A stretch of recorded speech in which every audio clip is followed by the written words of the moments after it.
महाथीरले आफ्नो किताबमा लेख्छन् के गर्ने, बदलिन खोज्छु समाज, मलेसियनहरू जस्तो अल्छी कोही पनि छैन भन्छ। मलायहरू, मलेसियन होइन कि मलाय जाति। उनले विश्लेषण गरेर भन्छन् कि हाम्रो देशमा 3टा जातिका मान्छेहरू छन्। एउटा चाइनिज समुदायहरू छ, अर्को इन्डियन समुदाय छ, अर्को मलाय समुदाय छ। चाइनिजहरू जस्तो एकदम उद्यमी, व्यापारमा यति फास्ट कोही पनि पाइँदैन। अनि खोज अनुसन्धान र अध्ययन गर्ने कुरामा इन्डियन भन्दा फास्ट कोही पनि पाइँदैन। बाहिरका मान्छेलाई खजाउने कुरामा मलेसियन भन्दा ठुलो कोही पनि पाइँदैन। महाको अल्छी भनेको मलायहरू हुन् भन्थे। उनी पनि मलाय। मैले भने यो मलायहरू कति अल्छी भए, मेहनतै गर्दैनन्, कामै गर्दैनन्। मलायको सोच र चिन्तनमा परिवर्तन कसरी गर्ने?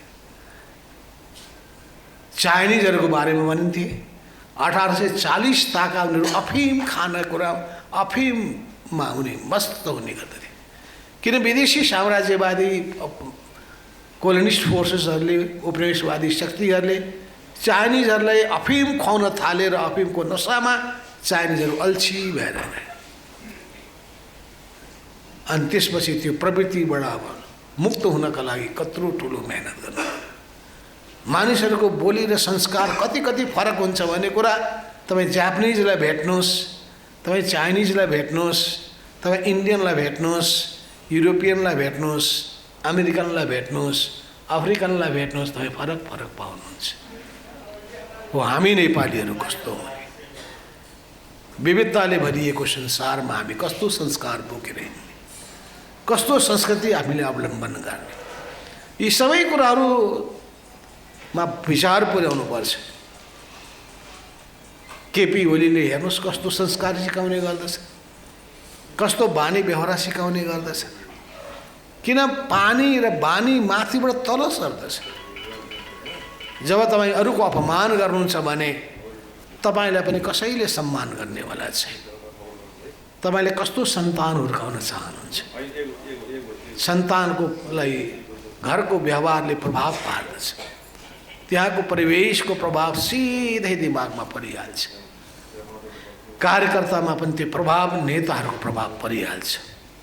त्यसैले कस्तो पंक्ति तयार गर्ने त्यो संस्कारसँग जोडिएको छ।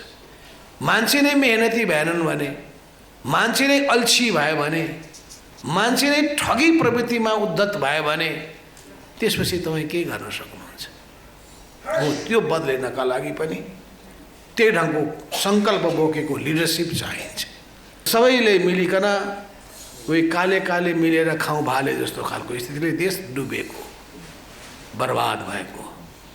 त्यस हुनाले इमान्दारिता र निष्ठा त चाहियो, तर सबभन्दा पहिले दूरगामी सोच राख्नु पर्यो र दूरगामी सोच राखेर त्यही अनुसारको योजना बनाउनु पर्यो र त्यो योजना सामग्रिक योजनाको अङ्ग बन्न सक्नु पर्यो।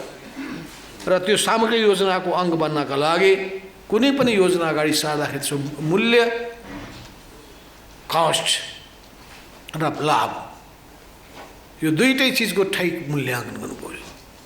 यो कस्ट बेनिफिटको एनालिसिस गर्नु पर्यो। के चिज गर्दाखेरि त्यसको सम्म धेरै प्रभाव पर्दछ त्यो विचार नगरिकन गरियो भने नुकसान भइसकेपछि विकास हुँदैन। त्यसो हुनाले पनि अहिले सबै कुराहरूमा तपाईँ बुद्धिजीवी साथीहरूको ध्यान जाओस्। नेपालको आर्थिक विकासको कुन कुन क्षेत्रहरूलाई अगाडि सार्दाखेरि समग्र अर्थतन्त्रमा त्यसले प्रभाव पार्दछ। जब 1978 मा तङ सियापिङले पार्टीको बैठकबाट एउटा नयाँ आर्थिक नीति अगाडि सारे, खुलापनको नीति, आर्थिक विकासको नीति अगाडि सारे। उनले थुप्रै समस्याहरू देखे, तर सबै समस्याहरूमध्ये विश्लेषण गर्दै जाँदाखेरि एग्रिकल्चर नै मूल चिज रहेछ। जबसम्म कृषिको विकासमा जोड दिएनौँ भने गाउँले क्षेत्रमा भएका जम्मै किसानहरू रोजगारीको निम्ति सहरमा थुप्रिनेछन्। सहरमा थुप्रिसकेपछि सुविधा प्राप्त गर्न सक्ने छैनन्, विद्रोह त्यसले जन्माउनेछ र हाम्रो यत्रो ठुलो उत्पादनका फाँटहरू अनुत्पादक हुन पुग्नेछन्। त्यस हुनाले कृषिको विकासमा आज पहिलो जोड दिनुपर्छ भन्दै उनले एग्रिकल्चरबाट सुरु गरे। हामीलाई हाम्रो देशमा पनि एग्रिकल्चर नै नेपालको अर्थतन्त्रको आधार हुनुपर्दछ। Agriculture should be the foundation of Nepalese economy. Nepali अर्थतन्त्रको आधारशिला नै कृषि क्षेत्र हुनुपर्दछ र यो कृषि क्षेत्रको सन्दर्भमा विचार गर्दाखेरि यसको आधुनिकीकरण कसरी गर्ने, यसको व्यवसायीकरण कसरी गर्ने, यसको यान्त्रिकीकरण कसरी गर्ने भने सामग्रिक सोच र योजना हुनुपर्दछ। यस अर्थमा एग्रिकल्चरलाई राष्ट्रले पहिलो महत्त्व दिने र हाम्रो देशमा आयात गर्ने चिजहरूमध्ये कृषि, जो नेपाल एउटा देश एक समयमा धानको निर्यात गर्ने देशको रूपमा, कृषि उत्पादनको निर्यात गर्ने देशको रूपमा रहेको यो देश अहिले जब गणतन्त्र आइसकेपछि, प्रजातन्त्र आइसकेपछि, लोकतन्त्र आइसकेपछि आयात गर्ने देशको प्रतिस्पर्धामा अगाडि बढिरहेको देख्दाखेरि बडो दिक्क पनि लाग्दछ। र एक दिनमा हामी कहाँ 68 करोडको तरकारीहरू आयात गर्नुपर्छ। 4 महिनामा 9 अरबको आयात गरेको स्थिति तथ्यले बताउँछ। यो तरकारी मात्रै, तरकारी नेपालमा उत्पादन गर्न सकिँदैन, फलफुल नेपालमा उत्पादन गर्न सकिँदैन। दुधको निम्ति हामीले के न्युजिल्यान्डबाट चाहिँ त्यहाँको पाउडर दुध ल्याउनु पर्छ। हामीले मासु र माछाको निम्ति अरू देशमा हामीले मुख ताक्नुपर्छ। हामीले यही ठाउँमा भएको भए त्यो 9 अरब रुपियाँ यदि नेपालमा नै नेपालको किसानको हातमा पुगेको भए, घर घरमा पुगेको भए, त्यो घरको आम्दानी कति राम्रो, कति धेरै हुने थियो। विदेशी मुद्रा हामीले विदेशमा होइन देशमै रहिरहने थियो। यसमा हाम्रो ध्यान किन जाँदैन? किनभने हामी गम्भीर छैनौँ। हामी देशको विकासको भावनाबाट ओतप्रोत भएर लागेका छैनौँ। सत्तामा पुग्दाखेरि त्यहाँको नाम कम, पैसा कमाउने कुरा, यही कुराले गर्दाखेरि सबै थोक बिग्रेको छ। त्यसो हुनाले प्रशासनमा व्याप्त भ्रष्टाचार, सङ्कीर्ण सोच, आत्मकेन्द्रित सोच, यो सबैले समस्या खडा गरेको छ। आवश्यक देशभक्तिको भावना भएन, जनताप्रतिको जिम्मेवारी बोध भएन। राजनीतिको केन्द्रबिन्दु जनता नै हुनुपर्दछ र त्यो देश जुन देशमा हामी जन्मेका छौँ, जुन देशमा हामी बसिरहेका छौँ, त्यो देशको हित र कल्याणलाई केन्द्रबिन्दुमा राखेर, जनताको सुख र समृद्धिलाई केन्द्रबिन्दुमा राखेर चल्नुपर्छ। हो, समाजवाद जनता केन्द्रित सिद्धान्तको नाम हो। पुँजीवाद मुनाफा केन्द्रित सिद्धान्तको नाम हो। समाजवाद र पुँजीवादमा रहेको मूलभूत अन्तर भनेको पुँजीवाद जसरी पनि मुनाफा कमाउँछ, मान्छेको ज्यानमा खेलेर मुनाफा कमाउँछ। त्यही मुनाफा कमाउनका लागि तपाईँ देख्नुहुन्छ कि आएको हुन्छ सरकारी अस्पतालमा ठुल्ठुला तपाईँको सिटी स्क्यानिङ मेसिनदेखि लिएर सबै त्यो त्यत्तिकै त्यहाँ बिगारिदिन्छ र मान्छेलाई चाहिँ मुनाफा कमाउनको लागि प्राइभेटतिर लगिदिन्छ। यही मुनाफा कमाउनका लागि मान्छेले सामानहरू जति सबैको अभाव सृजना गर्छ, आर्टिफिसियल अभाव। त्यसपछि महँगो बनाउँछ अनि महँगो बनाएर हुन्छ। यो खालको यस्तो खालको यो जुन प्रवृत्ति व्याप्त छ, यो त अहिले झन् ज्यादा प्रकट भएर आयो। अहिले झन् प्रकट भएर आयो जब कोरोनाको महामारी फैलियो। कोरोनाको महामारी फैलिने बित्तिकै विश्वभरिको तपाईँ हेर्नुहोस्, पुँजीवादी देशमा सबभन्दा बढी त्यसको प्रभाव व्यापक रूपमा भयो र समाजवादले बडो जनताको हितको निम्ति उसले राज्यको सम्पत्ति खर्च गर्यो। चीन होस्, भियतनाम होस्, क्युबा होस्, लाओस होस्, यी समाजवादी मुलुकहरूले जनता केन्द्रित नीति अवलम्बन गरे। तर पुँजीवादी देशहरूले मुनाफा केन्द्रित नीति अवलम्बन गरे। यो दुईटाको बिचमा रहेको आधारभूत भिन्नता यही हो। त हामी समाजवाद बनाउनको निर्माण गर्न चाहन्छौँ र त्यसको निम्ति एग्रिकल्चर सेक्टरमा सहकारिताको विकास गर्ने कुरामा जोड दिन चाहन्छौँ। हाम्रो देशमा जेसुकै भए पनि जुनसुकै क्षेत्रको विकास गर्नका लागि पनि पूर्वाधार त आवश्यक नै छ। भौतिक पूर्वाधार, पूर्वाधारको दुईटा पक्ष छ, एउटा भौतिक पूर्वाधार, अर्को मानव संसाधन, त्यो मानवीय पूर्वाधार। यो दुईटै चिजहरूको उचित विकास गर्ने कुरामा जोड दिनु पर्दछ। तर यो फेरि कुनै पनि चिजको अतिले बिगारेको छ। जस्तो हामी कहिलेकाहीँ वर्तमान सोच्छौँ, विगत बिर्सिन्छौँ, विगत सम्झिन्छौँ, वर्तमान बिर्सिन्छौँ, वर्तमान सम्झिन्छौँ, भविष्य बिर्सिन्छौँ। चाहिँ यो भूत, वर्तमान र भविष्य, भूत, वर्तमान र भविष्य, यो तीनटाको कम्बिनेसन, विगतको अनुभव, आजको चुनौती, भोलिका सम्भावना, यो तीनटै चिजलाई ध्यानमा राखेर अगाडि बढ्न सक्नुपर्दछ। यो तीनटै चिजलाई अगाडि विचार गरेर अगाडि बढ्न सकिएन भने कम्प्रिहेन्सिभ समग्रतामा, र त्यो गर्दाखेरि त्यसको इम्प्याक्ट, ओभरअल इम्प्याक्ट के पर्छ? Impact analysis. तपाईँले बाटो बनाउनु भयो, पहिरोले बर्बाद पारिदियो। तपाईँ बाटो कुन ठाउँबाट बनाउने? कतिवटा बाटोको आवश्यकता छ, कतिवटा हवाई मैदानको आवश्यकता छ, कहाँ कहाँ के सम्भावनाहरू छ, म्याक्सिमम सम्भावनाहरू के छन्, आज के गर्नमा लगानी गर्ने, लगानीको तपाईँसँग सीमा के छ, 10 वर्षपछिको सम्भावना के हुन्छ। तपाईँ तिब्बत जानुभएको छ भने तिब्बत मात्रै जानुभएको छ भने तपाईँ हेर्नुहोस्, उनीहरूले 50 वर्षको योजनाको एउटा त्यही एउटा ठुलो लेखेर त्यहाँ झुन्ड्याएका हुन्छ, अनि त्यसपछि 5 वर्षमा आउने 5 वर्षको योजना के छ त्यो लेखेको हुन्छ। अनि यो 5 वर्षको योजनामा के सुधार गरियो, अहिलेको यो नयाँ डिसेम्बरको लास्टमा, जनवरीको 1 तारिकमा त्यसको फेरि रिभ्यू गरेका हुन्छ। सबै क्षेत्रमा त्यही छ, हामी कहाँ त कुनै पनि क्षेत्रमा छैन। एउटा गाउँपालिकाले निकालेको मैले इन्टिग्रेटेड मास्टर प्लान मैले देखेँ, बडा खुसी लाग्यो। त्यो गाउँपालिकाको विकासका सम्भावना के छन् भनेर इन्टिग्रेटेड मास्टर प्लानहरूले बनाएको रहेछ। हामीसँग प्रत्येक गाउँपालिकाले केही पैसा खर्च गरेर त्यो गाउँमा रहेका सम्भावना के छन्? होइन, बाँसैको उत्पादन गरेर पनि बिक्री गर्न सक्छ भने बाँस पनि उत्पादन गरेर रोपे हुँदैन।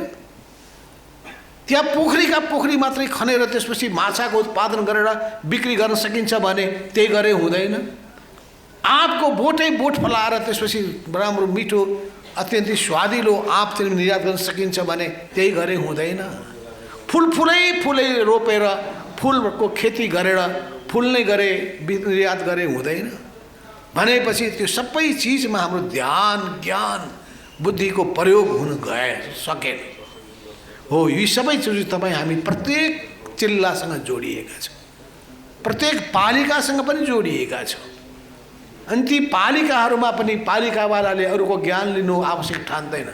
सबै यो ओली प्रवृत्ति जस्तै सबै ज्ञानको भण्डार मैसँग छ भने ठान्ने प्रवृत्ति व्याप्त छ।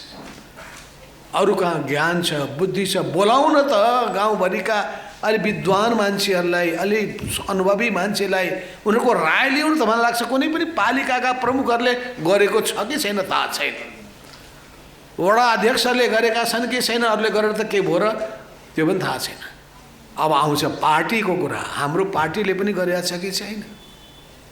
अरूले त गरेन, अरूलाई त औलो ठड्याउँला हामी, तर हामीले गरेनौँ भने हामीलाई पनि त औलो ठड्याउँला नि। त्यो गाउँमा अत्याचार हुन्छ, हाम्रो पार्टीले के हेरेर बसेको छ त्यहाँ? पालिकाले गरेन रे, सरकारले गरेन रे, अनि हामीले के गर्यौँ? आवाज उठायौँ कि उठाएनौँ? चिच्यायौँ कि चिच्याएनौँ? प्रशासनलाई दबाब दियौँ कि दिएनौँ? मान्छेलाई गोलबन्द गऱ्यौँ कि गरेनौँ? त्यो जनताको भावनासँग जोडियो कि जोडिएनौँ? पीडासँग जोडियो कि जोडिएनौँ? हो, यी सबै चिजहरू अर्थात् उत्पादनदेखि लिएर जनताको जीवनसँग सबै जोडिन सक्नु पर्दछ। यस अर्थमा मैले भन्दै थिएँ कि नेपालको अर्थतन्त्रको यी विभिन्न पक्षहरूमध्ये agriculture should be the foundation of Nepalese economy, र जुनसुकै कुरालाई पनि बजारसँग जोड्नुपर्छ। बजारलाई जोड्ने भौतिक पूर्वाधारको विकास, र भौतिक पूर्वाधारको विकास गर्दाखेरि मैले केपी ओलीलाई भनेको थिएँ यो मदन भण्डारी राजमार्गको आवश्यकता छैन।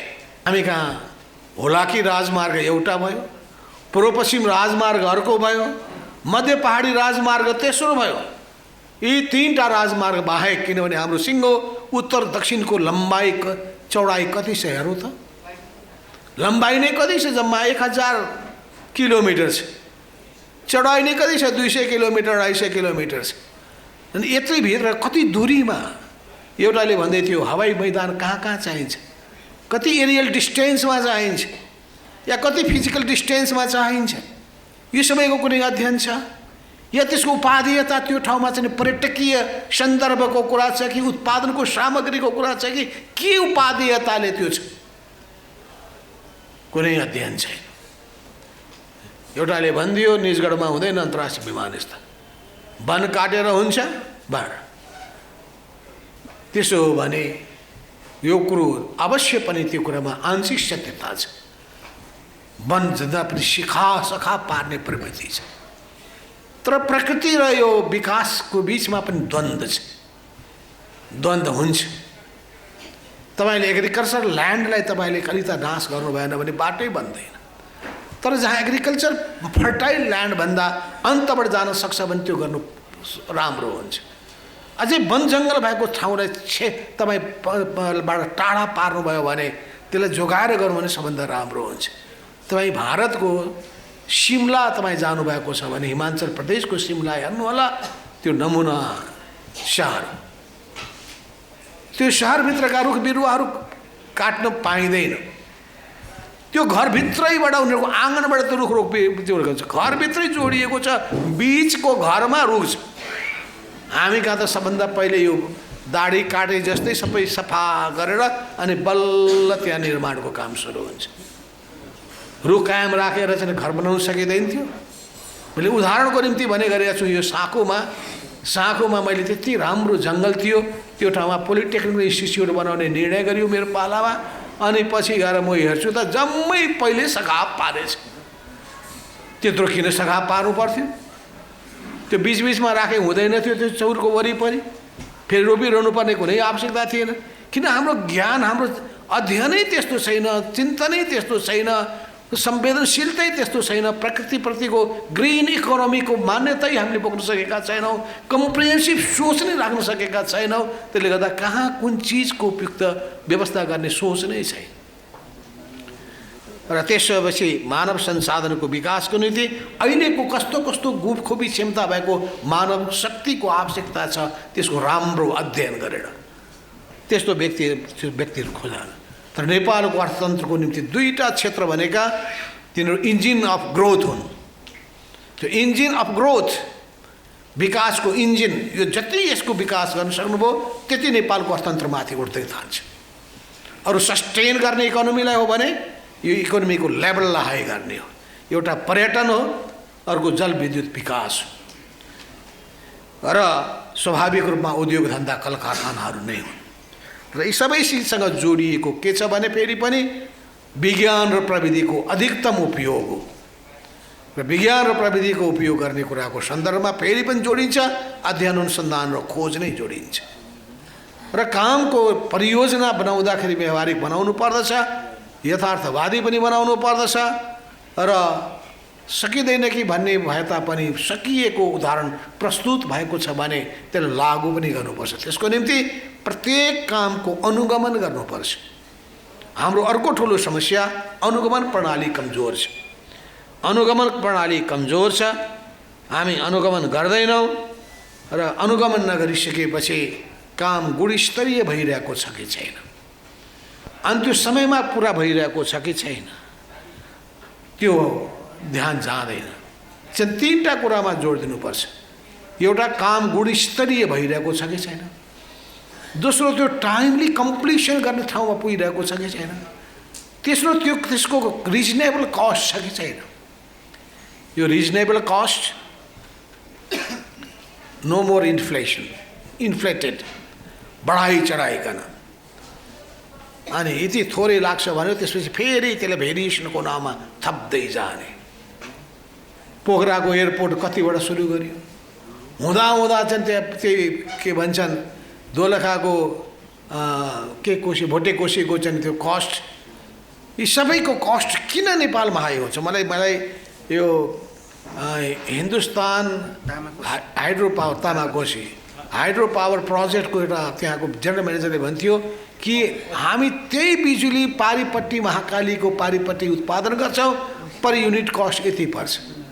तपाईँहरूको यो देशमा एउटा त्यही ठाउँमा हाइड्रो पावर सुरु गर्छन्, त्यसको कस्ट कहाँबाट कहाँ पुग्छ? किन यस्तो भइरहेछ यो देश? यो किन यस्तो चरम चरम चरम भ्रष्टाचारमा यो डुबेको छ? यी सबै चिजहरूको बारेमा हामीले अवश्य पनि हामीले ख्याल के गर्नुपर्छ भने कुनै पनि कामहरू गर्दाखेरि राष्ट्र नठगियोस् र संस्था नडुबोस् र मर्यादामा आँच नआओस्। यी सबै कुराहरू सोचेर चल्नुपर्दछ। यस अर्थमा हामीमा मेहनत गर्ने प्रवृत्ति, उत्पादनमा जुट्ने प्रवृत्ति, उत्पादन शक्तिको उत्पादक शक्तिको विकास गर्ने प्रवृत्ति, उत्पादकत्व क्षमता बढाउने कुरा। उहिले 1993 को अक्टोबरमा म उत्तर कोरियामा जाँदाखेरि र किम इल सुङसँग भेट्दाखेरि उहाँले हामीलाई सुनाउनु भएको थियो, पर हेक्टर जमिनमा 8 टन जस्तो मलाई लाग्दछ हामी उत्पादन गर्छौँ धानको। नेपालको हेर्दाखेरि त 2 टन पनि नहुने स्थिति, त्योभन्दा कम हुने स्थिति हेर्दाखेरि बडो कला के हो यो। त्यही कोरियामा जाँदाखेरि मैले देखेँ 1 वर्षमा इन्टरनेसनल एयरपोर्ट तयार गरेका छन्। त्यही चीनमा मैले विभिन्न ठाउँमा हेरेँ 1 वर्षमा इन्टरनेसनल एयरपोर्ट तयार भएको छ। म जाँदाखेरि चाहिँ गएको एक ठाउँमा भवनको पहिलो तलाको जग बसेको थियो, 1 महिनापछि फर्केर आउँदाखेरि त 15औं तला बनिरहेको रहेछ। 15औं तला 1 महिनाभित्र। हामी कहाँ भनेको त त्यो त कल्पनै नगरे हुन्छ। यो कस्तो देश भयो? कहीँ पनि हुँदाहुँदै हाम्रो पार्टी अफिसमा अहिले बनिरहेको छ नयाँ भवन, हैरान हैरान। कस्तो ठेकेदार आउँछन्, कस्ता मान्छे आउँछन्, काम छिटो गर्दै गर्दैन। यो सिङ्गो नै वास्तवमा यो सिस्टम नै बिग्रेको छ र कुनै पनि काम छिटो सम्पन्न गर्ने र सम्पन्न गरेपछि त्यसको चाहिँ एउटा प्रतिष्ठा अभिवृद्धि गर्ने, पुरस्कृत गर्ने चलनै छैन।